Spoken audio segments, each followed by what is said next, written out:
Welcome back everyone to the channel. I'm really excited you're here today because what we're about to talk about sounds like something straight out of a movie, the kind of story that makes people dig through couch cushions, old jars, and forgotten drawers, because today we're diving deep into the incredible, mysterious, and almost unbelievable tale of the 1997 Washington quarter dollar coin that has been rumored, discussed, debated, and dreamed about as being worth up to $16 million due to a unique combination of rare errors, minting mistakes, historical circumstances, collector psychology, and once-in-a-generation possibilities. And whether you're a seasoned coin collector, a curious beginner, or someone who just loves stories about ordinary objects turning into extraordinary treasures, this is one journey you're going to want to stay for until the very end. Because this isn't just about a coin, it's about how tiny imperfections can transform pocket change into legendary wealth. The 1997 quarter at first glance looks like any other Washington quarter struck at the Philadelphia Mint, featuring George Washington's familiar profile on the obverse and the heraldic eagle on the reverse, a design that had been in use for decades and was so common that most people barely glanced at it. Yet hidden among the millions produced that year were extremely rare specimens that deviated from the standard in subtle and not so subtle ways, and those deviations are where the magic begins. To understand how a quarter could ever reach a valuation as astronomical as $16 million, you have to understand the world of error coins and why collectors are willing to pay absurd sums for mistakes, because in numismatics, perfection is common but imperfection is rare, and rarity combined with demand is what fuels jaw-dropping prices. The 1997 quarter was produced during a period when the United States Mint was ramping up production in preparation for the upcoming State Quarters program, which officially launched in 1999, and during this transitional era, machinery was under heavy use, dies were stressed, quality control was sometimes inconsistent, and experimental processes and materials were being tested behind the scenes, all of which created the perfect storm for unusual mint errors to slip through. One of the most talked about errors associated with the legendary 1997 quarter is the double die error, particularly a dramatic doubled die obverse where Washington's profile appears with noticeable doubling on the eye, ear, and lettering of Liberty and In God We Trust, and unlike minor machine doubling which is relatively common and less valuable, true doubled dies occur during the die creation process and create raised, clearly separated images that can be seen even without magnification. And when such doubling is strong, well preserved, and authenticated, it can multiply a coin's value exponentially. But doubling alone doesn't get a quarter into the multi-million-dollar range, so the story goes much deeper. Another crucial factor is the presence of an off-metal or wrong planchet error, where the quarter was struck on a planchet intended for a different denomination or composition, such as a silver planchet, a foreign planchet, or an experimental alloy planchet that was never meant for circulation. And if a 1997 quarter were struck on a silver planchet weighing more than the standard clad composition, that alone would make it incredibly rare, but if combined with other errors, it becomes almost mythical. Some accounts suggest that the most valuable example was struck on a planchet intended for a test run related to the upcoming State Quarters program, possibly involving alternative metal compositions, and although the Mint has never officially confirmed such an error, the mere possibility has fueled intense speculation among collectors. Then there is the possibility of a mule error, one of the rarest and most sought-after errors in all of numismatics, where a coin is struck using mismatched dies, such as an obverse from one coin and a reverse from another, and while known mule errors exist for other years and denominations, a confirmed 1997 quarter mule featuring a mismatched or transitional reverse design would instantly become one of the most famous coins in American history, and collectors would stop at nothing to acquire it. Adding another layer of intrigue is the idea of a brockage error, where a coin is struck with another coin stuck to the die, creating a mirror image impression, and while brockages are already rare, a full brockage combined with other errors and pristine condition could push a coin into uncharted value territory. Condition is another massive factor that cannot be overstated, because even the rarest error coin loses much of its appeal if it's worn, damaged, or improperly handled, and the $16 million valuation is typically associated with a coin graded at the absolute top of the scale, such as MS-68 or MS-69 by a major grading service. meaning it has virtually no imperfections beyond the mint errors themselves: brilliant luster, sharp strikes, and flawless surfaces. The idea of a 1997 P quarter surviving for decades in such pristine condition while harboring multiple dramatic mint errors is almost unbelievable, yet history has shown time and again that such miracles do happen. Another element that feeds into the massive valuation is provenance, the documented history of ownership, and if a particular 1997 P quarter could be traced back to an original mint employee, an early discovery, or a famous collector, that story alone adds layers of desirability and value, because collectors aren't just buying metal, they're buying history, mystery, and prestige. The $16 million figure also reflects the psychology of elite collectors and investors, individuals and institutions with immense wealth who view ultra-rare coins as both status symbols and alternative investments, similar to fine art or rare diamonds, and when two or more such buyers compete for a one-of-a-kind piece, price ceilings effectively disappear. It's also important to understand that valuations like this often represent theoretical or private sale figures rather than public auction results, meaning a coin might not have officially sold for $16 million yet, but experts believe that if it ever came to market under the right circumstances, that price could be achievable. Adding fuel to the fire are rumors of additional errors such as die clashes, where parts of the obverse and reverse designs overlap due to misalignment, struck through grease errors that create ghostly missing details, and partial collar errors that result in broad strikes or missing reeded edges, and while each of these errors individually might be worth hundreds or thousands, when combined in a single coin they create a perfect storm of rarity. Some enthusiasts also point to anomalies in the mint mark itself, suggesting a filled or malformed P mint mark that appears doubled, shifted, or unusually shaped, which could indicate die damage or improper punch alignment, further enhancing the uniqueness of the coin. The year 1997 itself adds an interesting narrative element, as it represents the final full year before the revolutionary state quarters era, making it symbolically significant as the end of an era, and collectors often place added value on coins that mark transitions or turning points in mint history. There is also the speculative possibility of a proof-like strike intended for internal testing accidentally released into circulation, combining the sharp details and mirror-like fields of a proof with the P mint mark typically reserved for business strikes, and such a hybrid would be almost unheard of.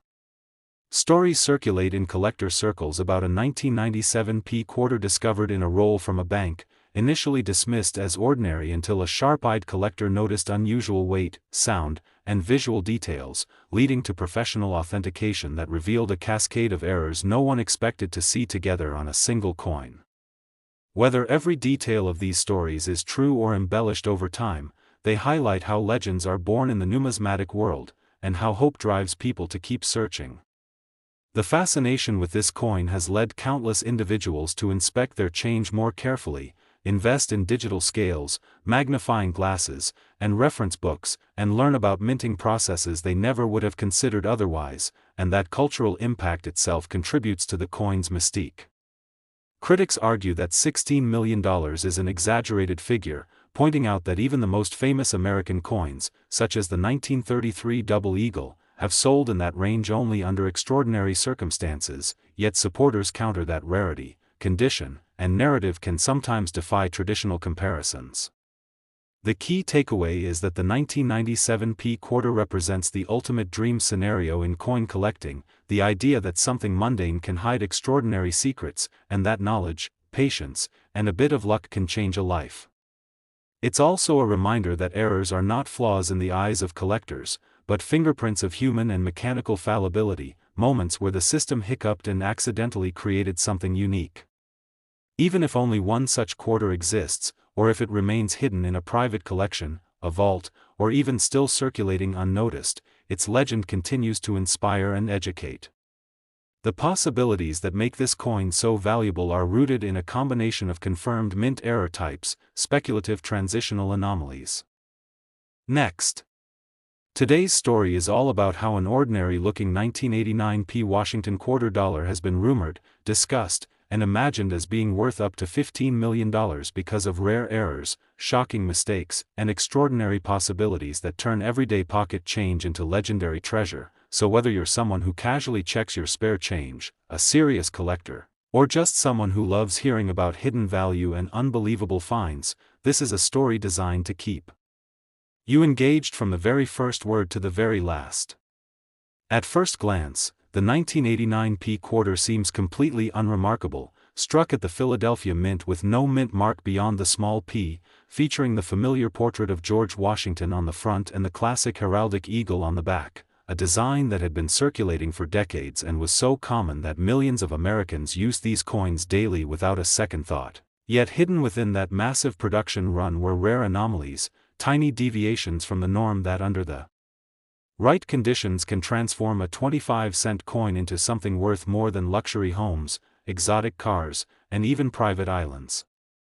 To understand how such a staggering valuation could even be possible, you first have to understand how coins are made and why mistakes are so valuable, because in modern minting, perfection is expected and consistency is the goal, so when something goes wrong and escapes into circulation, it becomes a tangible record of an error that was never supposed to exist.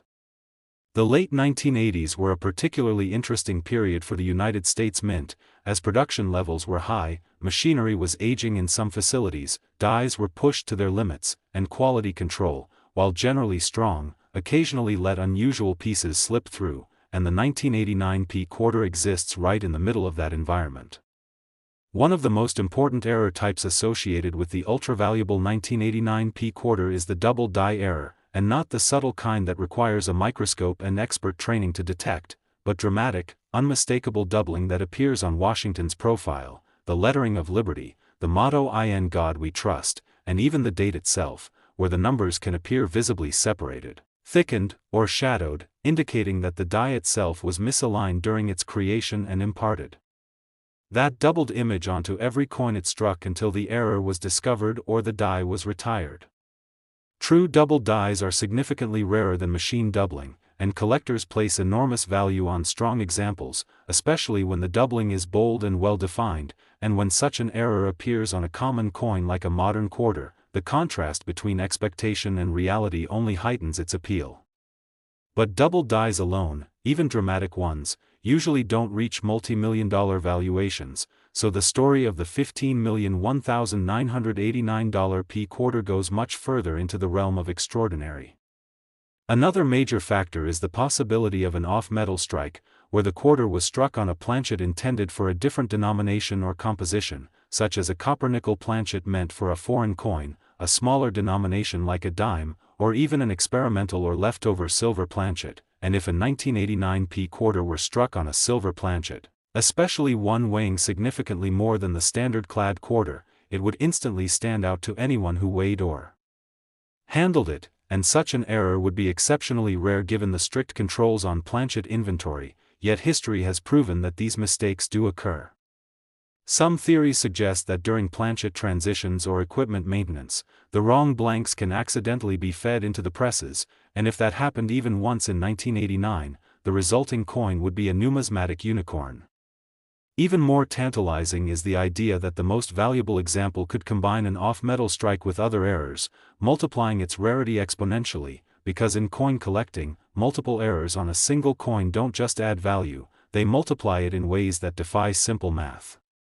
Another highly sought-after error that plays into the legend of the 1989 P quarter is the wrong planchet wrong thickness strike, where the coin not only has the wrong metal but also the wrong thickness, causing design elements to appear weak, distorted, or incomplete, and when such a coin is still fully struck and identifiable, it becomes a fascinating example of how adaptable and unpredictable the minting process can be. There's also the possibility of a mule error, one of the rarest errors in all of numismatics, where an obverse die from one type of coin is paired with a reverse die from another, and while confirmed mule errors exist for other U.S. coins, a verified 1989 P quarter mule would be nothing short of historic, especially if it involved a mismatched or transitional reverse. And such a discovery would immediately place the coin among the most famous error coins ever known. Die clashes are another layer of intrigue, occurring when the obverse and reverse dies strike each other without a planchet in between, leaving faint, ghostly impressions of one side's design on the other, and while light die clashes are relatively common, heavy and dramatic clashes that clearly show reversed elements of the opposing design are far rarer and far more desirable. especially when they appear in unusual locations or combined with other anomalies.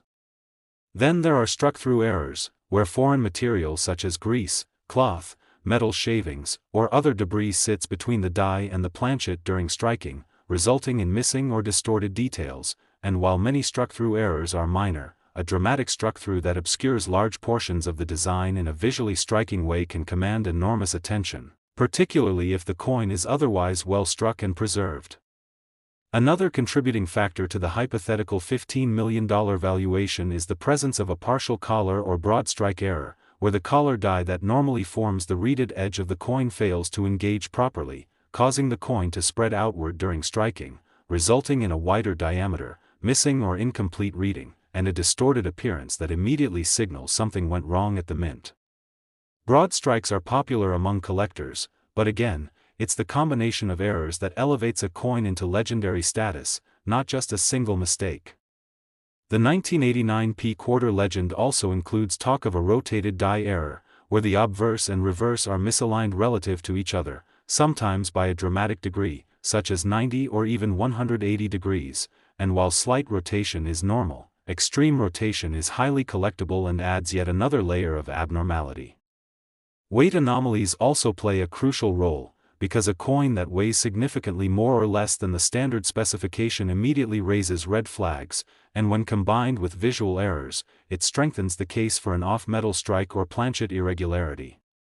Some collectors have speculated about the existence of a proof-like business strike from 1989, featuring mirror-like fields and frosted devices despite carrying the P mint mark, which would suggest that a specially prepared die or planchet intended for testing or internal use was accidentally released into circulation, creating a hybrid coin that blurs the line between proof and circulation strike.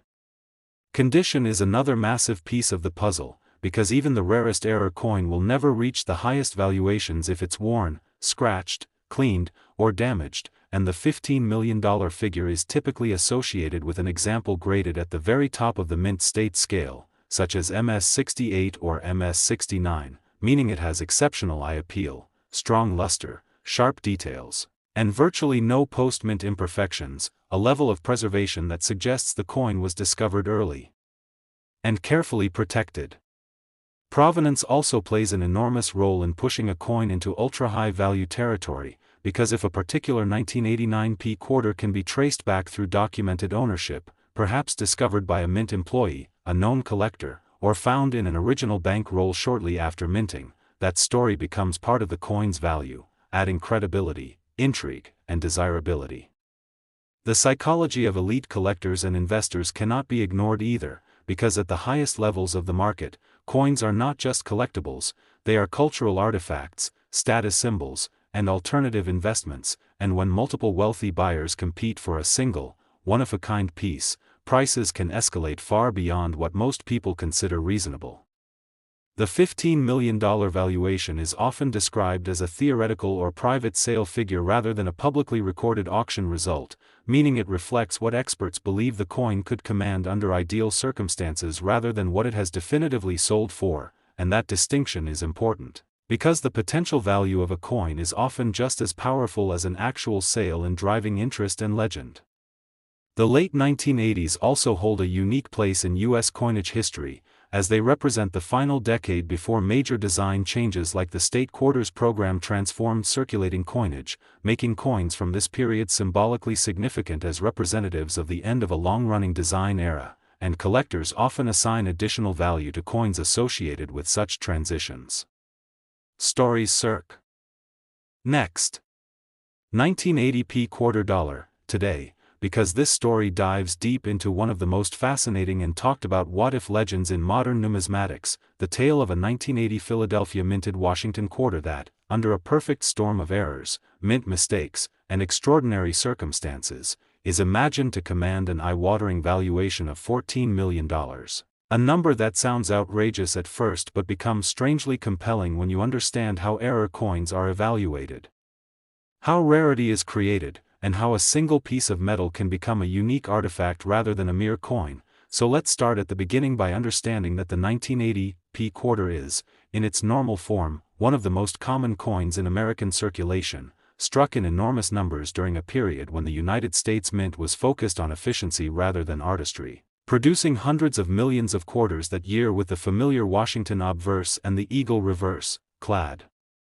composition instead of silver, and absolutely nothing about a standard example would suggest it could ever be worth more than face value or perhaps a modest premium in pristine condition. Yet history has shown again and again that the most valuable coins are not always the oldest or the prettiest but the ones that should never have existed at all, and this is where the idea of a $14 million 1980 P quarter begins to make sense, because the value of an error coin is not determined by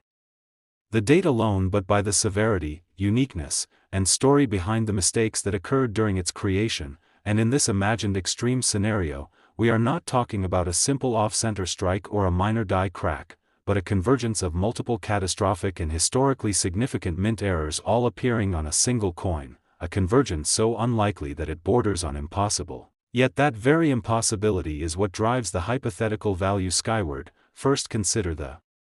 planchet, the blank metal disc that becomes the coin, because one of the most valuable error categories involves wrong planchet strikes, and for a 1980 P quarter to reach legendary status it would need to be struck on something radically incorrect, such as a leftover experimental alloy, a foreign coin blank never meant for US currency, or even a transitional composition that was tested but never officially released. Imagine a quarter struck not on standard copper-nickel clad but on a unique alloy containing precious metals or a composition intended for another denomination entirely, such as a silver test planchet from an earlier era or a prototype material used for durability experiments, and imagine further that metallurgical testing confirms this alloy is unique, not matching any known production material, instantly transforming the coin into a one-of-a-kind artifact. Then add to that the possibility of a double denomination error, where the quarter is struck over another coin, perhaps a previously struck foreign coin or a misfed US denomination, leaving behind ghostly remnants of another design beneath Washington's portrait, a phenomenon that already excites collectors when minor but becomes exponentially more valuable when dramatic and clear. And now take it even further by introducing an extreme double die error, not the subtle doubling seen on many coins but a bold, fully separated hub doubling where letters, numbers, and design elements appear twice with unmistakable clarity, the word liberty showing two distinct impressions, the date 1980 appearing doubled so strongly it looks like two dates fighting for space, and Washington's profile appearing with a shadow twin, a level of doubling that would indicate a major hubbing mishap rarely seen in the modern era, especially on a Philadelphia coin from 1980. Then imagine that the coin also exhibits a dramatic misalignment, perhaps struck with the obverse and reverse dies rotated far beyond the standard tolerance, creating a metal alignment error so severe that the coin appears almost surreal when flipped, adding yet another layer of abnormality. And as if that weren't enough, picture a massive struck-through error where foreign material such as grease, wire, cloth, or even fragments of other planchets interfered with the strike, leaving deep, mysterious voids and textures in the design that tell a story of chaos inside the minting press. These struck-through elements would need to be permanent and well documented, not damage, but clear evidence of a mint-time mishap. Then there is the possibility of a brockage error, where the coin is struck against another coin instead of a die, creating a mirror image impression on one side, and if such a brockage occurred alongside all the previously mentioned errors, it would push the coin into a realm that collectors and auction houses would consider unprecedented. And while each of these errors individually can bring significant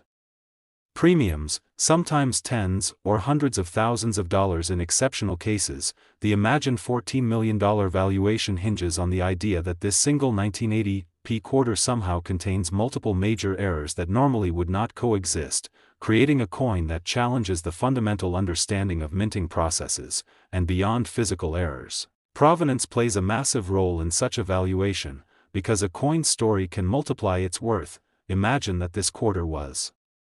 discovered not by a dealer but by an ordinary person who unknowingly kept it for decades, perhaps found in a roll from a local bank or pulled from circulation and set aside because it looked strange, only to be authenticated years later by multiple top grading services, with each confirming the errors and agreeing that no other known example exists. And imagine further that internal mint documentation surfaces, perhaps accidentally released or discovered in archives, hinting at experimental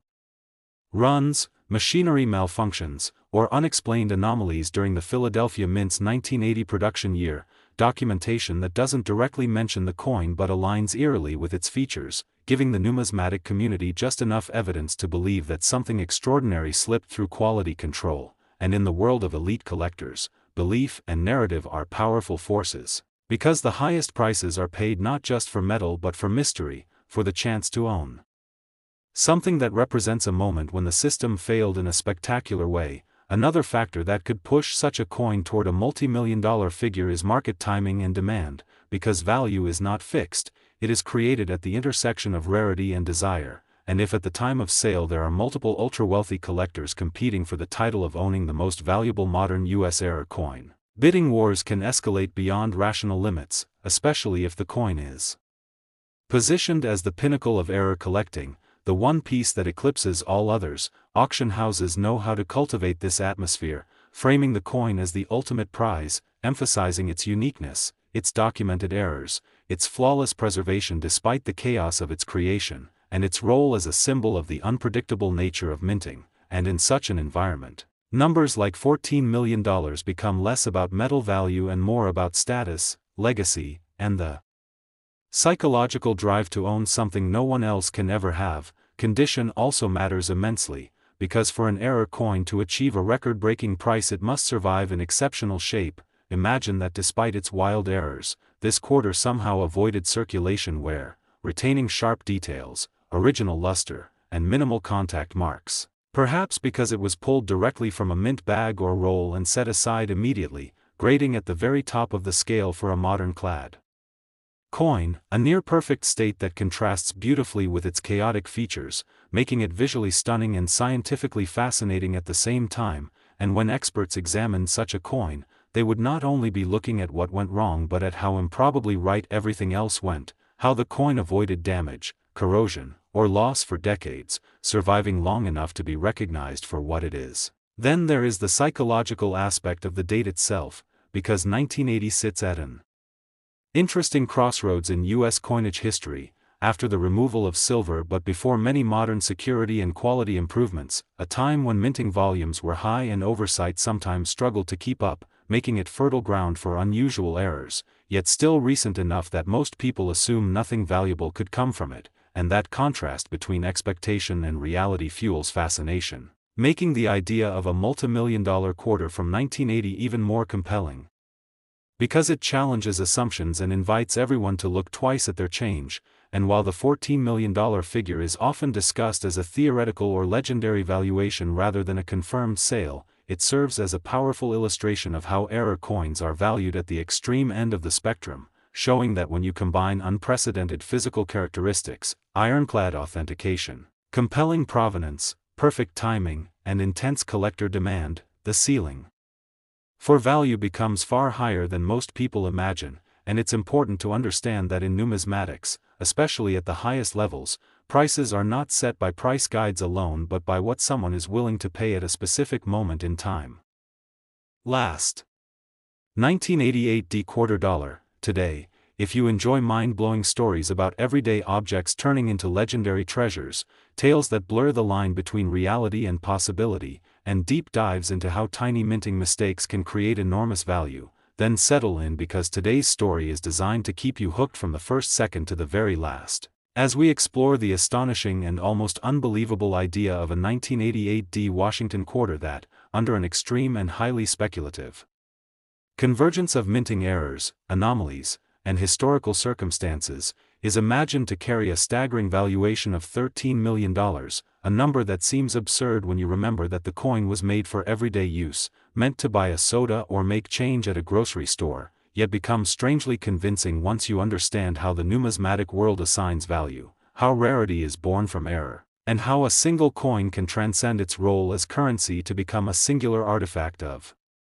industrial history. Because the 1988 Denver Mint quarter in its normal form is one of the most common modern U.S. coins, produced in massive quantities during a time when speed and volume were priorities, featuring the familiar portrait of George Washington on the obverse and the heraldic eagle on the reverse, struck in copper-nickel clad composition with no silver content and no intended collectible premium, and in ordinary circulated condition such a coin is barely worth face value, even in mint state it usually commands only a modest sum, which is exactly why the idea of one being worth $13 million captures the imagination so powerfully, because it challenges assumptions and forces us to look beyond the date and mint mark and into the microscopic, mechanical, and procedural details of how coins are made and how things can go catastrophically, yet fascinatingly, wrong. And to understand how such an extreme valuation could even be discussed, we have to imagine a scenario in which this particular 1988 D quarter is not just flawed but fundamentally abnormal in multiple independent ways, each one rare on its own, but together forming an unprecedented combination that the numismatic community has never seen before, starting with the very metal itself, the planchet, because one of the most important factors in high-value error coins is when a coin is struck on a planchet that was never intended for it, and in this imagined case, the 1988 D quarter would need to be struck on an extraordinarily rare or unique blank, perhaps a transitional or experimental alloy that was being tested internally at the mint but never approved for circulation, an alloy that might include traces of precious metals, unusual elemental ratios, or properties that differ dramatically from standard clad coinage. And metallurgical analysis would reveal that this planchet does not match any known production material from any denomination, confirming that it is not just a wrong planchet but a one-off anomaly, instantly elevating the coin from error to enigma. And then imagine that this already unique planchet was fed into the coining press alongside a previously struck coin, resulting in an overstrike error where remnants of another design appear beneath the quarter's imagery, perhaps the ghostly outline of a foreign coin, a test token, or even another US denomination, creating a palimpsest of designs that overlap in ways that are visually dramatic and scientifically fascinating, and such overstrikes are already prized when minor, but in this case the underlying design would need to be bold and unmistakable, with clear lines, lettering, or symbols visible through Washington's portrait or the eagle, making it obvious that this coin has lived more than one life before becoming what it is, and as if that weren't enough, the dies themselves would need to be severely flawed, beginning with an extreme double die error created during the hubbing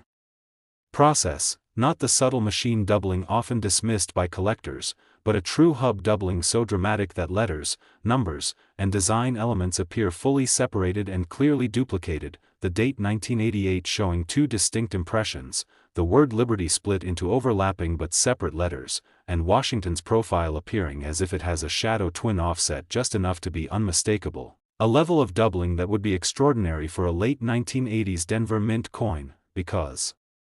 such major hubbing errors are far more commonly associated with earlier periods of less refined technology, making its presence on a 1988 coin especially shocking, and then consider die alignment, because another layer of rarity could come from an extreme rotation error, where the obverse and reverse dies are misaligned far beyond normal tolerances, creating a coin that, when flipped, displays the reverse at an almost random angle, perhaps nearly sideways or completely inverted, adding to the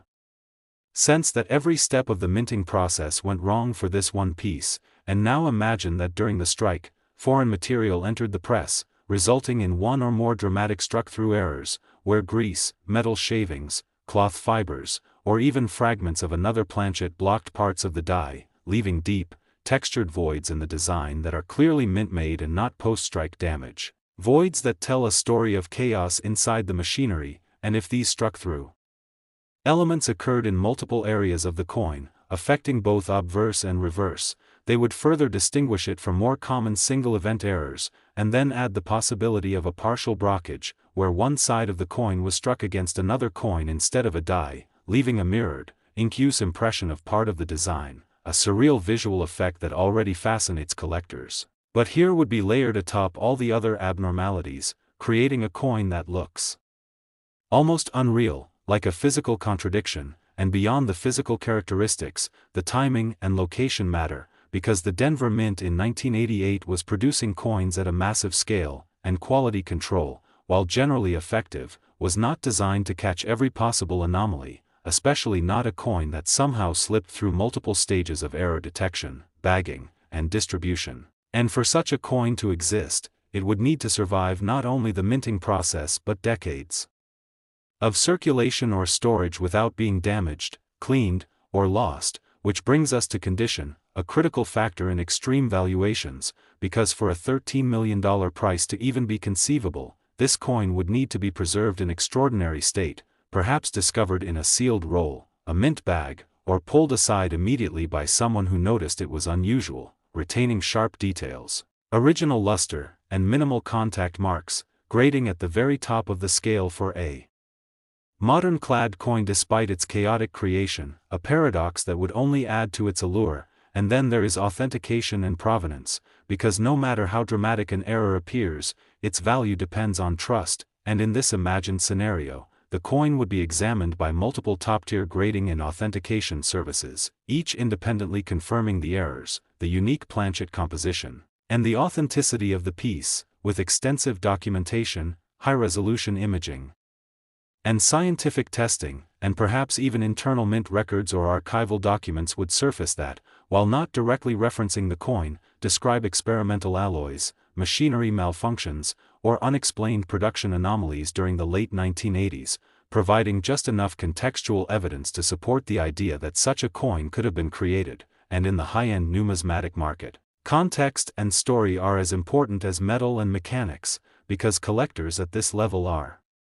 not just buying objects, they are buying narratives, and the narrative of a 1988 D quarter that embodies a perfect storm of errors, each one rare, together unprecedented, would be incredibly powerful, especially if it were positioned as the ultimate modern US-era coin, the crown jewel of post-silver coinage anomalies, and market dynamics would play a decisive role as well, because value is not intrinsic but negotiated, and if this coin were offered at auction during a period of intense interest in error coins, with multiple ultra-wealthy collectors competing for the chance to own something truly singular, bidding could escalate rapidly, driven by ego, legacy, and the desire to possess something that no one else can ever have, and auction houses are experts at amplifying this effect, framing the coin as a once-in-a-lifetime opportunity, emphasizing its uniqueness, its scientific significance, and its role as a symbol of the unpredictable nature of mass production. And when that atmosphere is created, numbers like $13 million, while still extraordinary, begin to feel less impossible, especially when compared to prices paid for unique stamps, artworks, or historical artifacts. And another subtle but important factor is the psychological impact of the date itself, because 1988 feels recent, familiar, almost mundane. And that familiarity makes the idea of a multi-million-dollar coin from that year even more compelling, because it suggests that incredible value is not confined to ancient history but can emerge from our own lifetime, from the very systems we take for granted, and that idea resonates deeply with collectors and the general public alike, fueling fascination and hope.